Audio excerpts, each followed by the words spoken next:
আচরণবিধি লঙ্ঘনের যে বিষয়টি, ইতিমধ্যে প্রশাসনের পক্ষপাতমূলক আচরণ আমরা লক্ষ্য করেছি।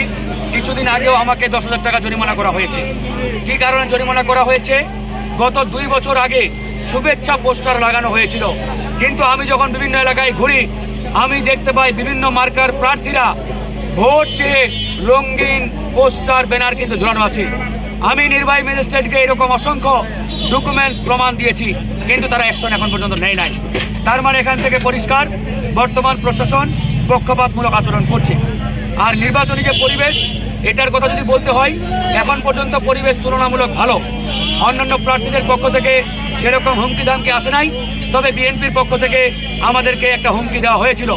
পরে আমি কথা বলেছি, তারা দুঃখ প্রকাশ করেছে এবং আমি বলেছি যে এখানে হুমকি ধামকি এসব চলবে না ভাই।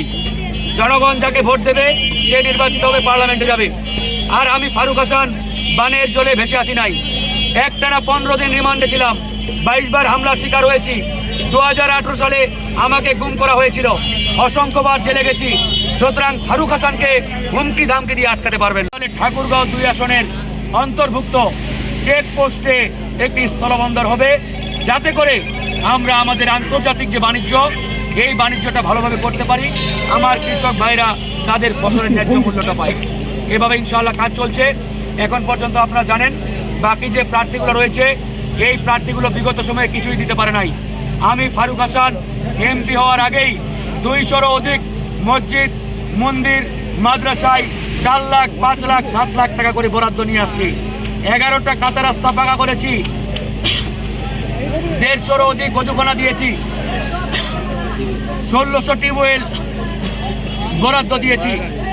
তো ইনশাআল্লাহ আমার এই এলাকার মানুষের মধ্যে একটি গণজাগরণ ঘটেছে। মানুষ দেখতে পাচ্ছে যে এই তরুণ নেতা হওয়ার আগেই কোটি কোটি টাকার বরাদ্দ নিয়ে আসছে। এ যদি এমপি হয়, আমাদের কোনো নির্বাচনী জোট হয় না। আর এই নির্বাচনে কোনো জোটই হয় নাই, সেটা বিএনপি কেন্দ্রিক বলেন বা জামাত কেন্দ্রিক বলেন। এই নির্বাচনে যেটা হয়েছে নির্বাচনের সমঝোতার মাধ্যমে অন্যান্য দলগুলোর সাথে বিএনপি বলেন বা জামাত কেন্দ্রিক যে দুইটি সমঝোতার যে কেন্দ্র, তারা এইভাবে এই নির্বাচনে অংশগ্রহণ করছে। বিএনপির সাথে আমাদের সমঝোতাটা হয়েছে যে আমাদের সভাপতি এবং সাধারণ সম্পাদক এই দুটি আসন, যেমন আমাদের দলের সভাপতি জনাব নুরুল হক নূর, পটুয়াখালী 3, সে নিজেও কিন্তু ধানের শীষে নির্বাচন করছে না, ট্রাক মার্কার। আমরা 94টা প্রার্থী দিয়েছি, আমাদের 94টা ট্রাক মার্কার ক্যান্ডিডেট আছে। সুতরাং বিএনপির সাথে আমাদের জোট হয় নাই, নির্বাচনী সমঝোতা হয়েছে 2টি আসনে। বাকিগুলোতে আমাদের ট্রাক মার্কার প্রার্থী রয়েছে 94টি আসনে, 196টি আসনে আমরা প্রার্থী দিই। ওই আসনগুলোতে অন্যান্য দলগুলোকে সহযোগিতা করছে। সেই সুবাদে ঠাকুরগাঁও 2 আসনে উন্মুক্ত আসনেটি, এখানে ধানের শীষও আছে, ট্রাক মার্কাও আছে। জনগণ যাকে ভোট দিবে সে নির্বাচিত হবে। এটা বিএনপি গণ অধিকার আলোচনা করে সিদ্ধান্ত নেওয়া হয়েছে। আপনাদের সাধারণ